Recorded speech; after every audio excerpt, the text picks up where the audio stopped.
제가 방금 읽어드린 대로 이 출애굽기 32장 3절에서 35절 말씀에 인가서 모세의 고백과 중재 이 주제로 제가 말씀을 드리겠죠.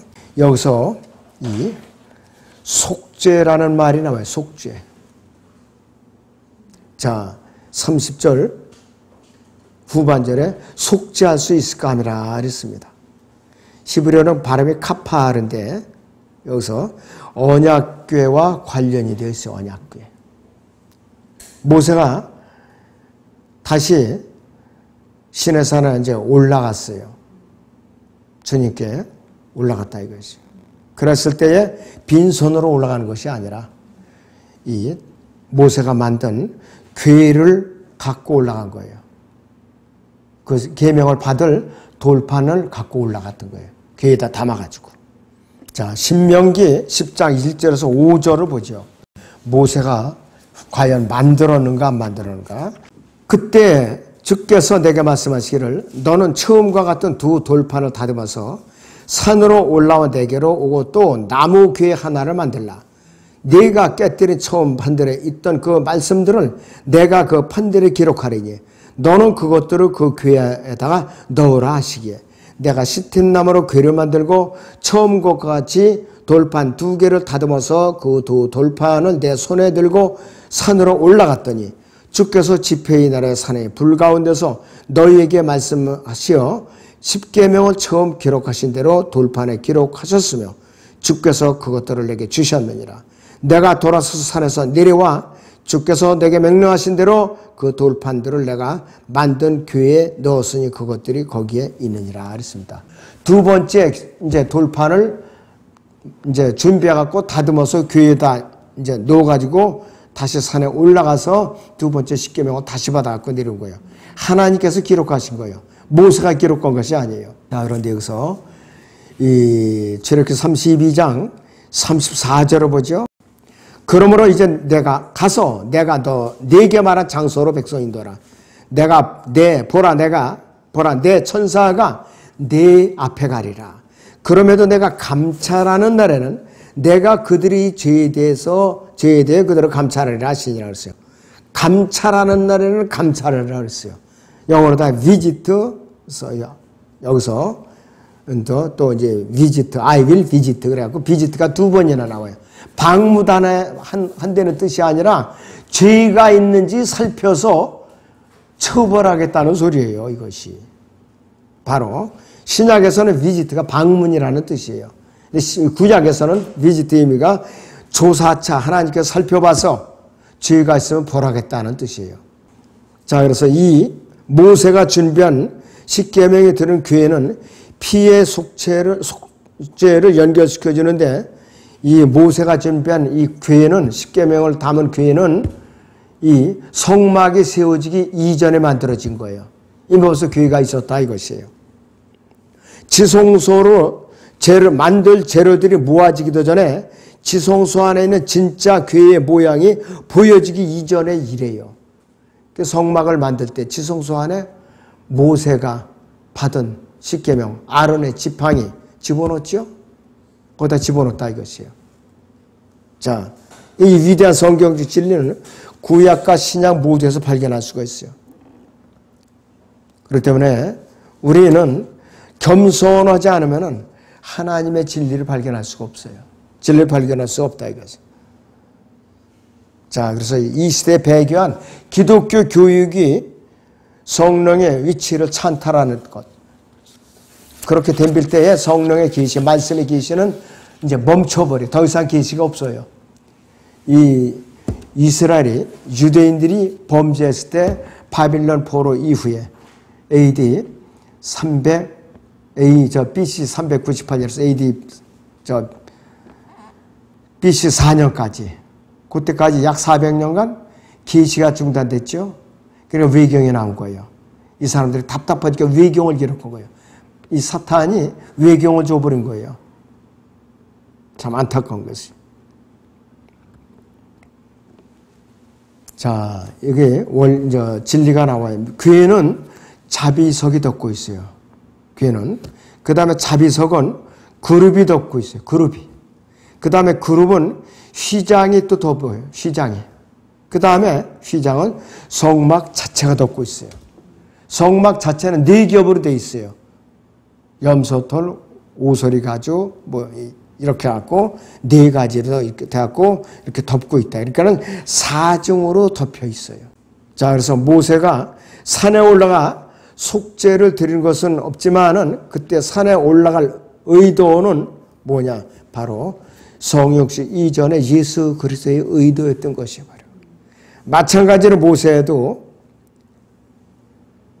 같은 마음을 품고 올라갔던 것이. 같은 마음을 품고. 이 출애굽기 32장 32절 하반절에 보면 만일 그렇게 하지 않으시려거든 간구하오니 주께서 기록하신 주의 책에서 나를 지워버리소서. 뭐냐? 하나님의 생명책에서 내 이름을 지워달라 이 뜻이에요. 이거 참 보통 무서운 일이 아니에요.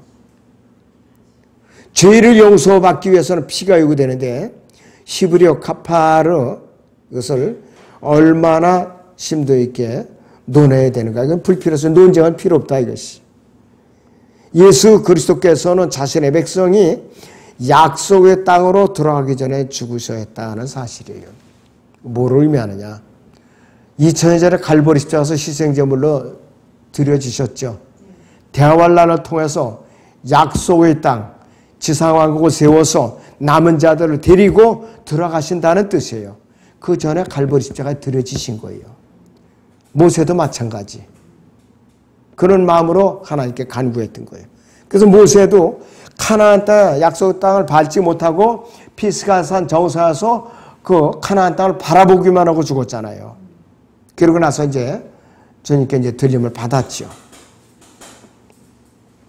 자, 그래서 이 예수 그리스도를 모세와 같은 선지자라고 말한 거예요. 그래서 신명기 34장 10절에서 여러분들 골드가 금이죠. 골드. 갓은 앞에 지라는 스펠링 하나만 뺀 거예요. 스펠링 하나만 뺀 거예요. 그래서 금을 넘어 탐욕을 껴안고 있으면은 어떻게 돼요? 그것을 자기가 섬기는 우상이 되어버리는 거예요. 신이 되어버리는 거예요.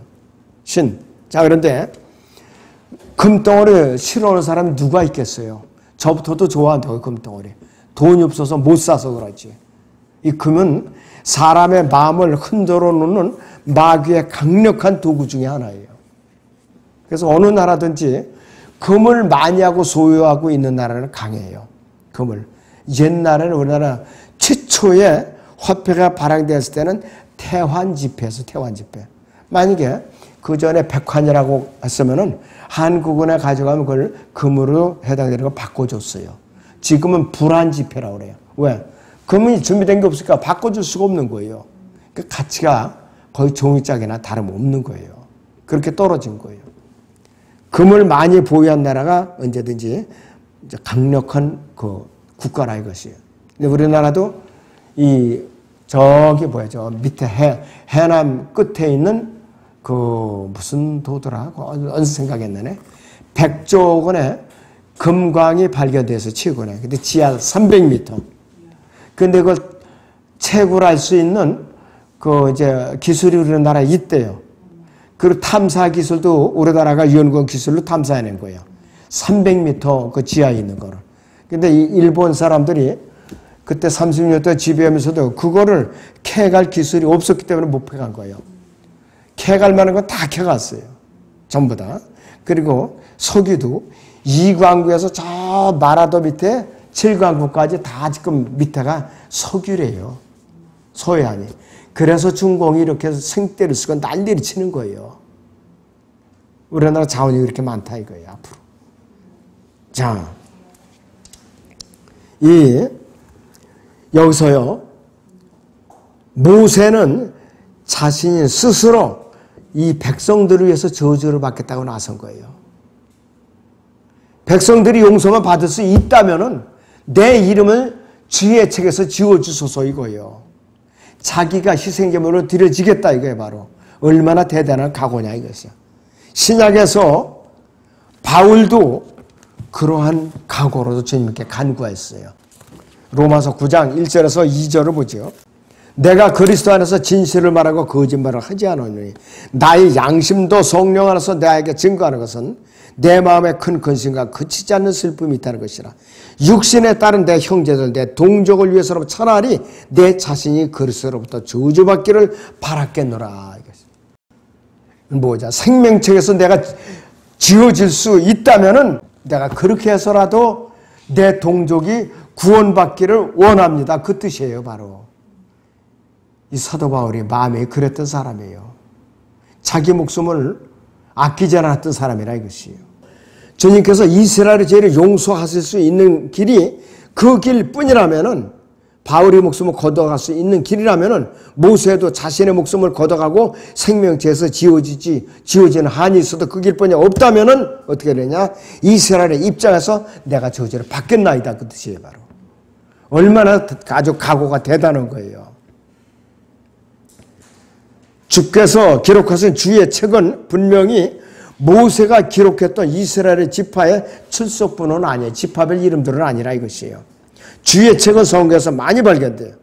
어떤 책이거나 책들을 모아놨는데 이 주의 책이 나오는 곳마다 말하는 것은 하나님 자신이 직접 기록하신 초자연적인 책을 말하는 것이에요, 바로.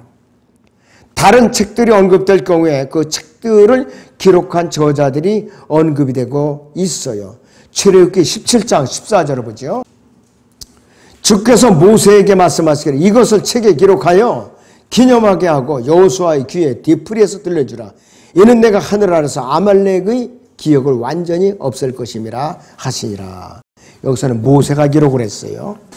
자, 그 다음에는 또 민수기 5장 23절을 보죠.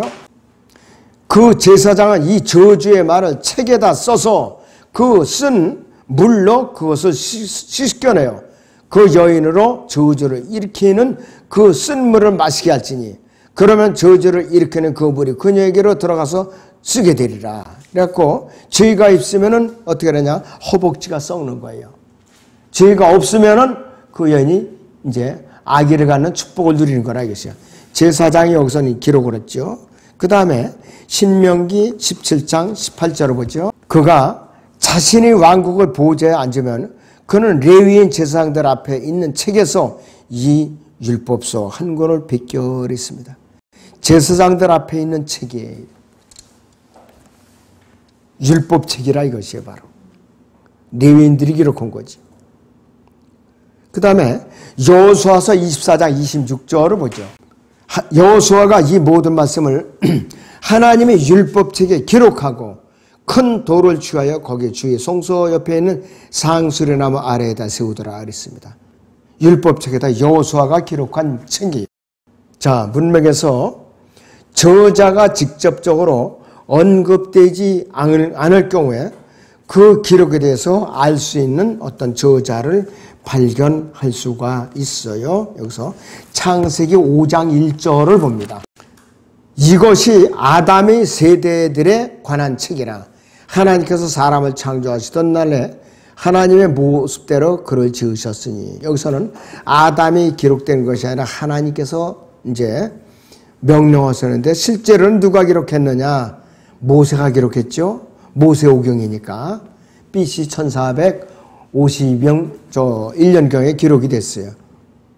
영감으로 기록되는 것입니다. 그 다음에 마태복음 1장 1절을 보죠. 다윗의 아들이 아브라함의 아들은 예수 그리스도의 세대에 관한 책이라 그랬습니다. 마태복음은 마태가 기록했어요. 마태. 그 다음에 두 번째는 생명의 책에는 하나님만이 아실 수 있는 내용이 들어있다고 말씀을 하고 있죠. 빌립보서 4장 3절에서도 그 여인들의 이름이 생명의 책에 있느니라 그랬죠. 그 여인들의 이름이 생명의 책에 있다고 그랬어요. 이건 누가 기록했어요? 하나님께서 직접 기록하신 거에서 셋째 하늘에서. 또 요한계시록 13장 8절을 보죠. 세상에 기초가 놓인 이래로 죽임당한 어린 양의 생명의 책에 그들의 이름이 기록되지 못하고 땅에 사는 모든 자는 그에게 경배할 것이라 했습니다. 어린 양의 생명의 책 누가 기록했는가? 주님께서 기록하신 거예요. 요한이 기록한 게 아니에요. 그런 어린 양의 생명책에는 우리가 지금 볼 수 있나요? 없잖아요. 들림받아야 우리가 알 수가 있다 이것이에요. 자, 그래서 이 생명의 책이 오늘날 이 땅에서 볼 수 있는 책이라면 이건 뭐냐? 바로 성경이에요. 성경이라 이것이. 이 말씀이 시편 119편 8절에서는 오 주여 주의 말씀은 영원히 하늘에 세워졌나이다 이렇게 또 말씀하고 있어요. 육신으로 오신 말씀이 같은 시간에 하늘에도 계시고 땅에도 계셨던 사실과 정확하게 같은 것이다. 하늘에도 그 말씀이 계시고 땅에도 말씀이 육신이 되어서 이제 계신 것과 정확하게 일치되고 있어요. 땅에서는 육신으로 계시고 하늘에서는 말씀으로 계신 거예요. 그 순간에. 자, 요한복음 3장의 13절을 보겠습니다. 하늘에서 내려오니 곧 하늘에 있는 인자 외에는 아무도 하늘에 올라간 자가 없느니라 그랬어요.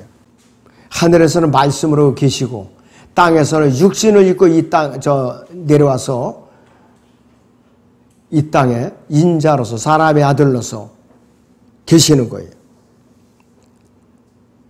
자, 구약 성도들의 이름이 기록되어 있는 한 권의 책이 있는데 이것을 갖다가 뭐라고 표현하냐? 하나님의 책이라고 그러는데 다니엘서 12장 1절을 보죠. 그때 미카엘이 일어서리니 이는 그 백성의 자손을 위하여 일어서는 위대한 통치자라. 또 고난의 때가 있으리니 그것은 민족이 생긴 이래로 그때까지 결코 없었던 것이라. 그때 네 백성이 구제될 것이고 그 책에 기록되어 발견될 모든 자들이라 했어요.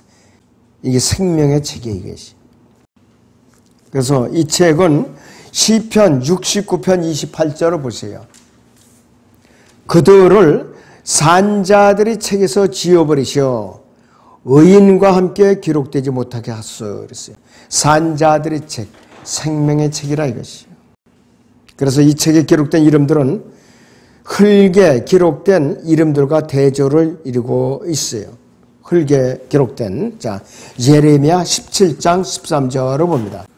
오 주 이스라엘의 소망이시여 주를 버리는 자는 다 수치를 당할 것이요 또 내게서 떠나는 자들은 흙에 기록되리니 이는 그들이 생수의 근원이신 주를 버렸음이니라 그랬습니다. 흙에 기록된 이는 뭐냐? 이것은 지옥으로 떨어질 자들의 심판책이라 이것이에요. 요한계시록 20장에서 책들과 책이 나오죠.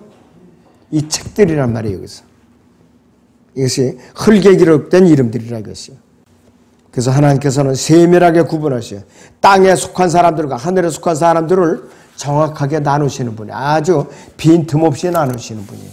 성경은 생명을 주는 책이고 그 이름이 생명책이든 아니든 상관이 없어요. 더군다나 성경은 책들로 이루어져 있죠. 구약 39권, 신약 27권, 66권으로 되어 있다 이것이에요. 그래서 요한계시록 20장 12절의 책들과 다니엘 10장 10절의 그 책들은 뭐냐? 이것이 심판의 책들이에요. 지옥으로 떨어질 자들의 책들이라 이것이에요.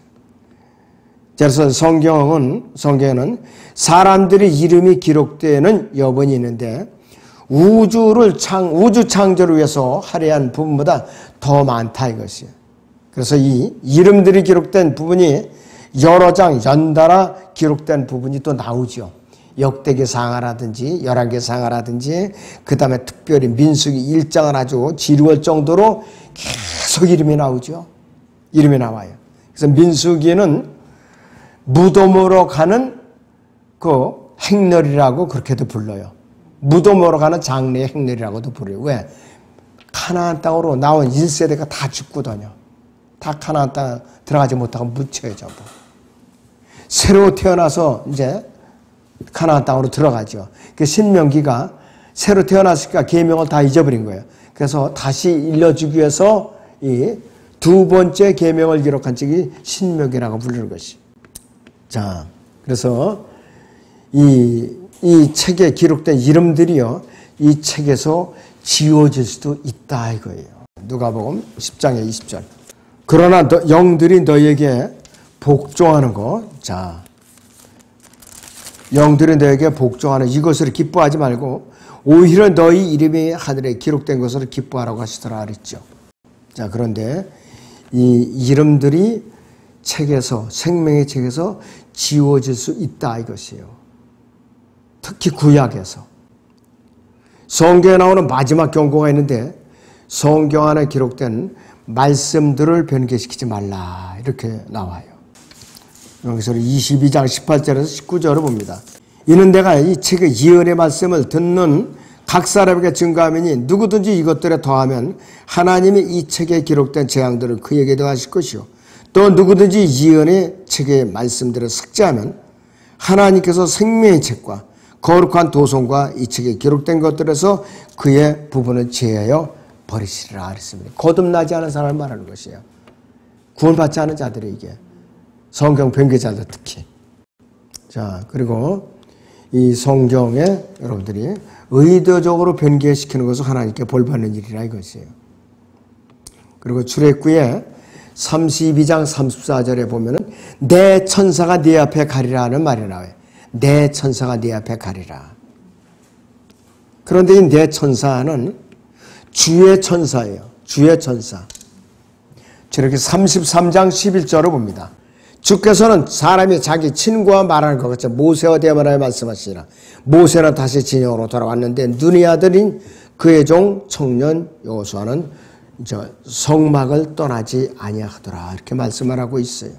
자, 14절에 보시면은 주께서 말씀하시기를 나의 임재가 너와 함께 가며 내가 너에게 쉼을 주리라 하시니라 했어요. 실제로 하나님이 아니고 하나님의 현현이신 주의 천사를 말하는 것이에요. 이것은 내 천사예요.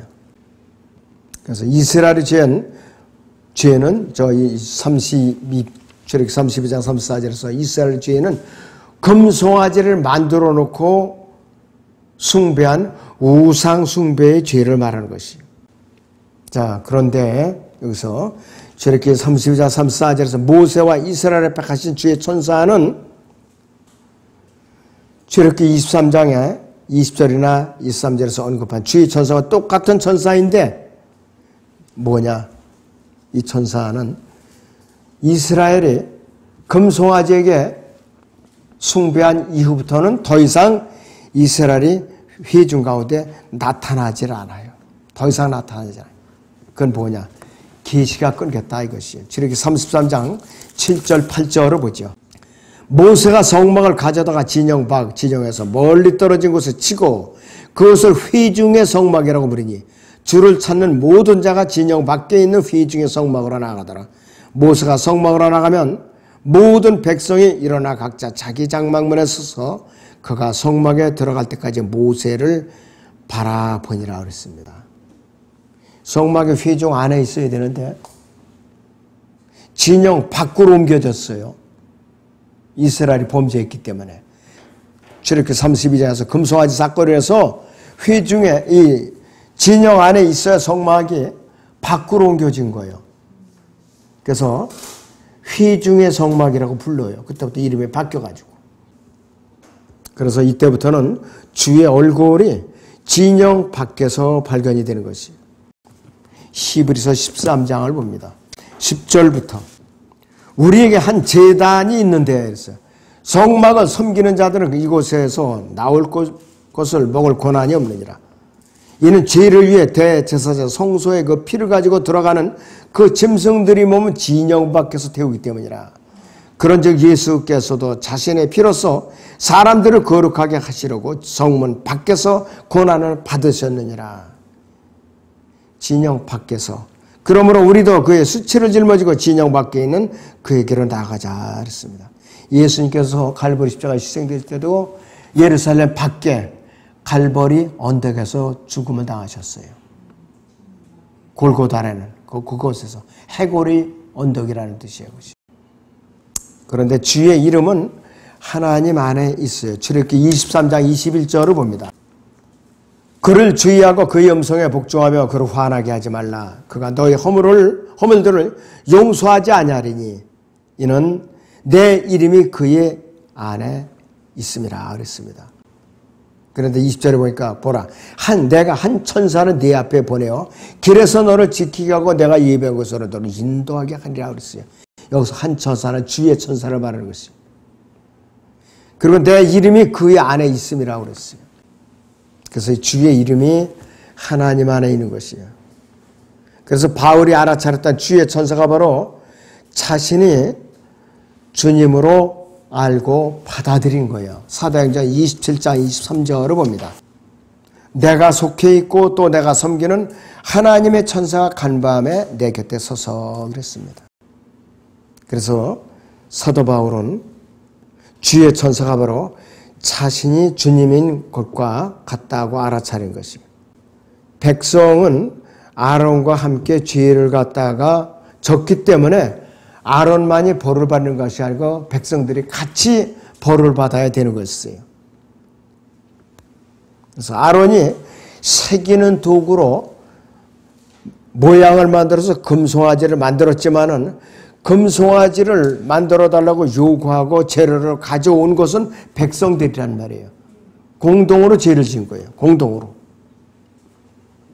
스데반은 그래서 이 진리를 일찌감치 깨달았던 거예요. 스데반은 공의와 종교 지도자를 향해서 사도행전 7장 41절에서 뭐라고 이들이 양심을 찔렀느냐. 그 즈음에 그들이 송아지상을 만들어 그 우상에게 제물을 바치며 그들 자신의 손으로 만든 것을 놓고 기뻐하였느니라 이렇게 회중들을 향해서 정죄했어요. 너희들이 죄를 졌다 이거예요. 너희들이.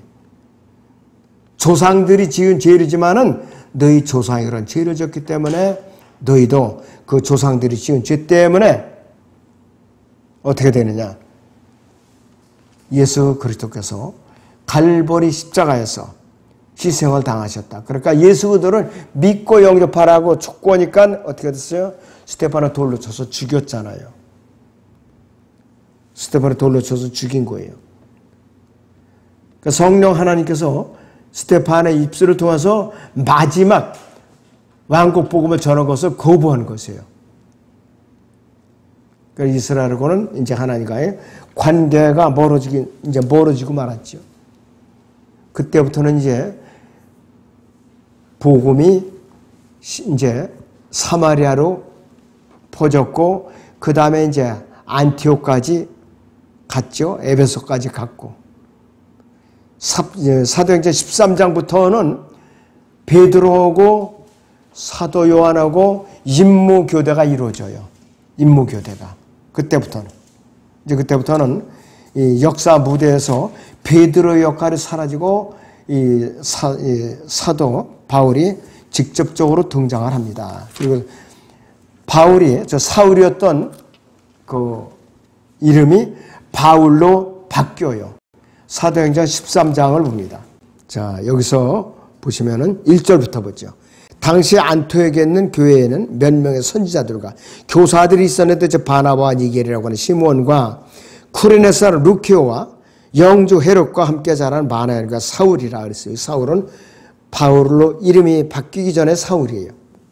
그들이 주를 섬기며 금식하고 있을 때 성령께서 말씀하시기를 내가 불러 시키는 일을 위하여 바나바와 사울을 내게 따로 구별해 놓으라 하시니라. 그러므로 그들이 금식하고 기도한 후에 그들에게 안수하여 떠나보내니라. 그리하여 그들은 성령의 보내심을 받아 셀루키아로 갔다가 거기서 쿠프로를 향하여 배를 타고 가니라.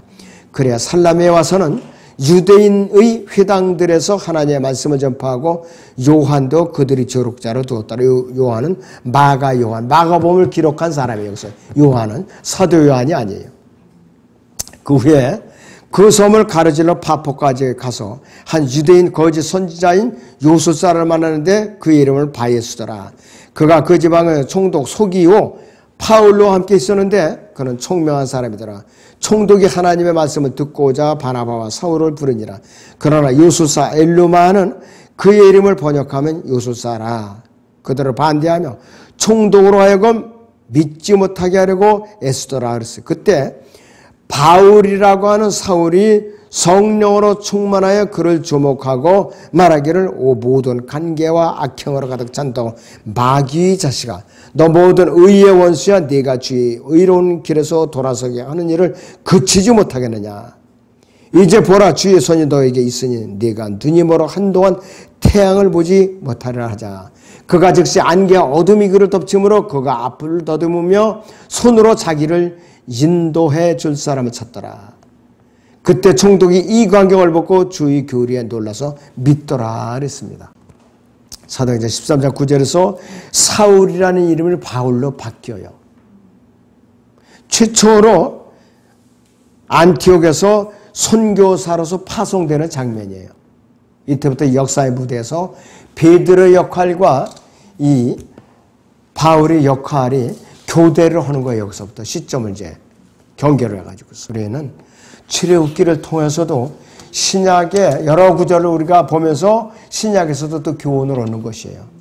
네, 기도하겠습니다.